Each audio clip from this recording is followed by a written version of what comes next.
Hello student, मैं Tara Bharti. Welcome to Tara Bharti classes. और आज की हिंदी व्याकरण की क्लास में हम सीखने वाले हैं शब्द भेद का चौथा पद यानी कि क्रिया। जैसा मैं आपको हमेशा ही बताती रही हूँ कि ये व्याकरण के अंतर्गत आने वाले सारे अनुभाग आपके लिए खास करके लेखन शैली को इम्प्रूव करने का एक बहुत अच्छा तरीका है और इससे आपको बहुत ज्यादा बेनिफिट्स मिलेंगे। चाहे आप कॉम्पिटेटिव एग्जाम फॉलो अप कर रहे हो या फिर आप किसी भी क्लास के स्टूडेंट हो, आप पहली कक्षा से लेकर अगर 12वीं कक्षा तक के स्टूडेंट हो, तो जैसा कि भाषा को ज्यादा महत्वता प्रदान की जा रही है तो ये क्लासेस आपके लिए बहुत ही इंपॉर्टेंट होने वाले हैं। तो इनकी इंपॉर्टेंस, इनकी महत्वपूर्णता को देखते हुए आप इस चैनल को लाइक शेयर सब्सक्राइब जरूर कर लीजिए ताकि आप तक सारी जानकारियां पूरी तरीके से पहुंचती रहे। आइए अब हम क्लास के ओर बढ़ते हैं, देखते हैं कि हमें क्रिया के रूप में क्या क्या पढ़ने को मिलने वाला है, क्रिया से संबंधित कौन कौन सी जानकारी मिलने वाली है। तो आइए चलते हैं क्लास की ओर और सीखते हैं क्रिया किसे कहते हैं।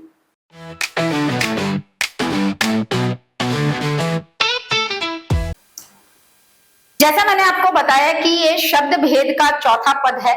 मैंने शब्द भेद को परिभाषित करते समय आपको ये बताया था कि एक वाक्य में, उपवाक्य या वाक्यांशों में हम कई तरह के शब्दों का प्रयोग करते हैं और हर एक शब्द की अपना एक अर्थ होता है, अपनी एक उपयोगिता होती है, अपना एक मापदंड होता है और उनके आधार पर उनको व्यवस्थित तरीके से समझने के लिए हम उसका वर्गीकरण करते हैं, जिसे शब्द भेद का नाम दिया जाता है। आपके पीछे के क्लासेस में मैंने आपको संज्ञा, सर्वनाम और विशेषण के बारे में बताया था, उनकी अवस्थाओं के बारे में बताया था। लेकिन अगर आप वाक्य का फॉर्मेशन करना चाहते हो, वाक्य को सही तरीके से लिखना चाहते हो, तो क्रिया एक बहुत ही महत्वपूर्ण कड़ी होती है।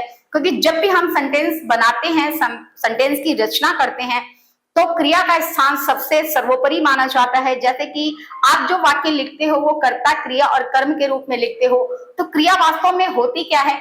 क्रिया एक ऐसा शब्द है जिससे कार्य का करना या होना पाया जाता है। तो आप क्रिया को परिभाषित करते समय कह सकते हो कि क्रिया वह शब्द है जिससे कार्य का करना या होना पाया जाता है। लेकिन क्रिया में धातु का उपस्थित होना बहुत ज्यादा जरूरी होता है। वह शब्द जो क्रिया पद के लिए इस्तेमाल किया जाता है या जिससे क्रियाओं का निर्माण होता है उसे हम धातु कहते हैं। जैसे कि आपने अगर संस्कृत व्याकरण पढ़ा होगा तो हम क्रियाओं को प्रस्तावित करने के लिए धातु रूप का इस्तेमाल करते हैं। तो यहाँ पर भी धातु रूप क्रिया का मूल शब्द होता है, मूल अवस्था होती है। यानी किसी भी क्रिया की मूल अवस्था को, मूल रूप को हम धातु का नाम देते हैं। अब बारी आती है कि इन धातुओं की रचना कैसे करते हैं, लेकिन उसके पहले आप क्रिया को पूरी तरीके से विश्लेषण के साथ देख लीजिए कि क्रिया किस प्रकार से होती है या क्रिया की परिभाषा क्या होती है। परिभाषा के तौर पर आप क्रिया को लिख सकते हैं, जिस शब्द से कार्य का करना या होना पाया जाता है। जिस शब्द से कार्य का करना या होना पाया जाता है, कार्य का करना या होना पाया जाता है।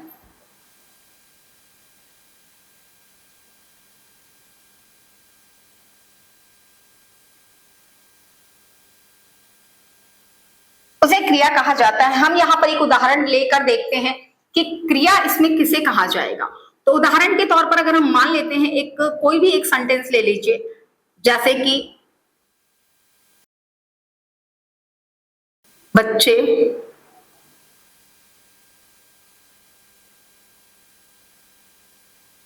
मैदान में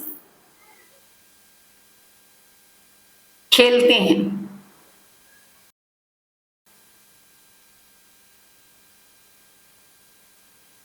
यहां पर बच्चों के द्वारा एक कार्य किया जा रहा है और वो कार्य है खेलना। तो खेलना यानी कि खेलते हैं, ये क्रिया का अलग रूप है, लेकिन कहने का तात्पर्य यह है कि ये कार्य होने का बोध करा रहा है, खेलने का का बोध करा रहा है। तो ये इस वाक्य के लिए क्रिया होगा। आपने मेरे इंग्लिश ग्रामर की क्लासेस में देखा था कि इसका जो कंपोजिशन होता है, यानी कि जब हम किसी भी सेंटेंस को, किसी भी वाक्य को लिखते हैं, तो जो हमारा रूप होता है लिखने का, वो इंग्लिश में subject plus verb plus object का होता है। लेकिन बात अगर हम हिंदी की करें तो हम सबसे पहले कर्ता को लिखते हैं, उसके बाद कर्म लिखा जाता है और सबसे लास्टली जो है वो हम क्रिया को लिख के दिखाते हैं। तो सबसे पहला हो गया आपका कर्ता, फिर कर्म और फिर क्रिया। अब बारी आती है ये जानने की कि कर्ता को क्रिया और कर्म के बीच में संबंधित करने के लिए हम किन चीजों का प्रयोग करते हैं, तो कर्ता और कर्म को संबंधित करने के लिए हम जिस रूप का इस्तेमाल करते हैं उसे कारक कहते हैं। कारक की चर्चा आगे की क्लासेस में की जाएगी, लेकिन यहाँ पर मैं आपको बता के चलने वाली हूँ कि क्रिया भी विशेषण की तरह या अन्य जितने भी अनुभाग अभी तक आपने पढ़े हैं, ये एक अच्छा खासा लंबा टॉपिक है, तो इसे हम 2 पार्ट्स में रिलीज करेंगे ताकि आपको समझ में आए और काफी गंभीरता से आप इन चीजों को समझ सको। कर्ता कर्म और क्रिया के रूप में लिखते हैं। अब यहाँ पर क्रिया जो है वो आपका खेलना है। अब बारी आती है कि ये जो खेलते हैं ये क्रिया का रूप है। अब क्रिया के मूल रूप को हम धातु कहते हैं, तो यहाँ पर खेलने का मूल रूप क्या होता है, खेलते हैं का मूल रूप होता है मूल रूप होता है खेलना। खेलते का मूल रूप क्या होता है, खेलना। अब अगर खेलना है तो खेलना को क्या कहेंगे, यहां पर हम इसे सिर्फ क्रिया नहीं बल्कि धातु कहेंगे। क्यों? क्योंकि ये क्रिया का मूल रूप है, तो इसे धातु का नाम दिया जाता है। बच्चे मैदान में खेलते हैं, इसमें क्रिया खेलते हैं, लेकिन क्रिया का यहाँ पर खेलते के रूप में जो मूल रूप होगा वो खेलना होगा। तो किसी भी क्रिया के मूल रूप को धातु कहा जाता है और यहाँ पर खेलते हैं का मूल रूप खेलना दिखाया जा रहा है। इसी तरीके से बच्चे की कक्षा में पढ़ते हैं। अब पढ़ते में जो मूल रूप होगा वो पढ़ना होगा। तो यहाँ पर इन चीजों की बारीकियों को समझना बहुत जरूरी है कि क्रिया को हम सेंटेंस में पूरी तरीके से समाहित करने के लिए उनके रूपों के आधार पर प्रमाणित करते हैं या फिर उस हिसाब से लिखा जाता है। लेकिन वास्तविकता यह है कि क्रिया का मूल रूप धातु रूप कहलाता है। मैंने आपको अभी स्टार्टिंग में इंट्रो करवाते समय भी बोला था कि संस्कृत में क्रिया के रूपों को धातु के रूप में जाना जाता है। तो हिंदी और इंग्लिश संस्कृत ग्रामर में बहुत ज्यादा का डिफरेंस नहीं है, यहां पर भी हम इसे धातु रूप के रूप में ही देखते हैं। अब अगली बारी आती है ये जानने की कि क्रिया के जो धातु रूप होते हैं वो किन किन स्वरूपों में देखने को मिलते हैं या उनका निर्माण किस प्रकार से होता है। तो हम यहाँ पर 1 बाय 1 करके उनके बारे में समझेंगे और साथ ही ये भी जानेंगे कि कितना क्रिया के कितने प्रकार होते हैं। ऐसा मैंने भी आपको बताया कि क्रिया के मूल रूप को धातु कहा जाता है, तो यहाँ पर मैंने उसकी परिभाषा लिखी कि धातु क्रिया के मूल रूप को ही धातु कहा जाता है। अगर बात क्रिया की रचना की आती है कि हम क्रिया की रचना किस प्रकार से करते हैं, तो क्रिया की रचना की 3 पद्धतियां होती हैं। पहले में हम धातु का प्रयोग करके उसे क्रिया का स्वरूप देते हैं, दूसरी कंडीशन में हम संज्ञा का प्रयोग करके उसे धातु का क्रिया का रूप देते हैं और तीसरी कंडीशन विशेषण शब्दों का प्रयोग करके हम उसे क्रियात्मक रूप प्रदान करते हैं। तो हम 1 बाय 1 करके लेके चलते हैं। जब हम धातु से क्रिया का निर्माण करते हैं तो धातु है पढ़, पढ़ से बनता है पढ़ना या पढ़ता है। जैसा कि हमने काल के समय में देखा था कि अगर काल में वर्तमान अनिश्चित काल है तो पढ़ता है का सेंस निकालता है, जैसे राम किताब पढ़ता है। वहीं पे अगर बात आ जाती है पूर्ण निश्चित काल की या फिर निश्चित पूर्ण काल की, तो वहां पर हम चुका का सेंस करवाते हैं, जैसे कि राम किताब पढ़ चुका है। तो यहाँ पर क्रिया के रूपों में परिवर्तन आता है, लेकिन मूल धातु यहाँ पर पढ़ना ही यानी पढ़ होता है। अब हम बात करते हैं संज्ञा से। संज्ञा में एक शब्द है आलस्य, जो कि भाववाचक संज्ञा को प्रस्तावित करता है। अब आलस्य को हम जब क्रिया के रूप में इस्तेमाल में लेते हैं तो आलस से अलसाना या अलसाता जैसे शब्दों को निर्मित किया जाता है, जिसका प्रयोग हम वाक्य में क्रिया के रूप में करते हैं। इसके बाद बारी आती है विशेषण शब्दों का प्रयोग क्रिया के रूप में करना, जैसे कि टिमटिम, जैसे तारे टिमटिमाते हैं तो तारे जो टिमटिम करते हैं, ऑलरेडी टिमटिम करना एक विशेषता है। टिमटिम एक शब्द है जिसे हम विशेषण कहते हैं।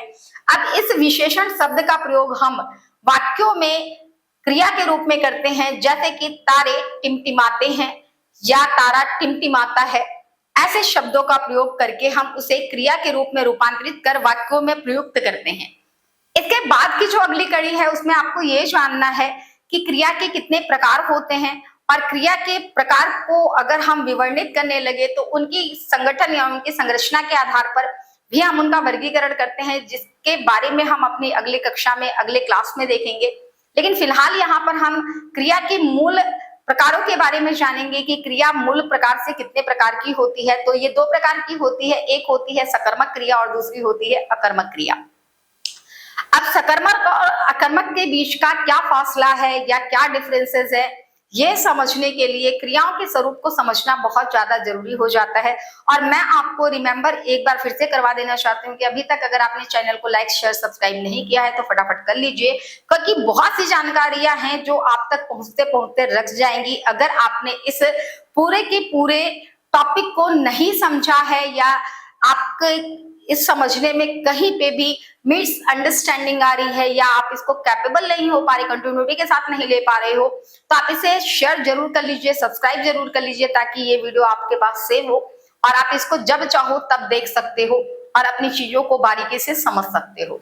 तो क्रिया की दो प्रकार के बारे में हमने चर्चा किया, पहली सकर्मक क्रिया और दूसरी अकर्मक क्रिया। सकर्मक क्रिया की बात अगर हम करें तो एक ऐसा वाक्य जिसमें क्रिया का प्रयोग किया जाता है और कर्म जो होता है उसका होना अनिवार्य होता है, यानी कि एक ऐसी क्रिया जिसका संपादन कर्म के माध्यम से होता है, कर्म की उपस्थिति होना अनिवार्य होता है, उसे हम सकर्मक क्रिया कहते हैं। वहीं पे बात अगर अकर्मक क्रिया की कहा जाए तो अकर्मक क्रिया क्रिया का वह स्वरूप होता है जिसमें कर्म का होना अनिवार्य नहीं होता। अब वाक्य में सकर्मक क्रिया के तौर पर अगर देखा जाए तो एक कर्म जो होता है सकर्मक क्रिया होती है और द्विकर्मक सकर्मक क्रिया होती है। एक कर्मक में एक कर्म होता है और द्विकर्मक में दो कर्म होते हैं। जैसे अगर हम उदाहरण देते हैं एक कर्मक सकर्मक क्रिया क्या होती है, तो ऐसा वाक्य जिसमें क्रिया का संपादन में उपस्थित कर्म की जो उपस्थिति होती है वो सिर्फ सिंगल होती है, एक ही कर्म की उपस्थिति होती है।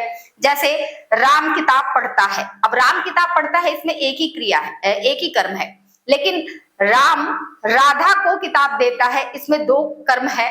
तो यहां पर जो हो जाएगा कि द्विकर्मक क्रिया के रूप में हम इसे देखते हैं।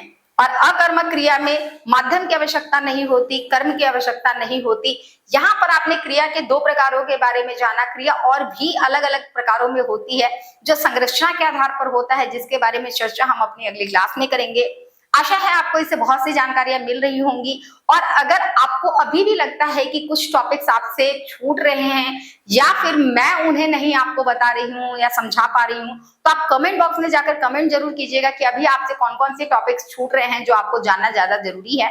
और मुझे ये जानने में बहुत ही ज्यादा खुशी महसूस होगी कि आप बहुत ही दिलचस्पी के साथ और बहुत ही तन्मयता से मेरे क्लासेस को देख रहे हो और आपको अपनी जानकारी ले रहे हो। तो इसी के साथ आपकी टीचर, आपकी मेंटोर तारा भारती, धन्यवाद।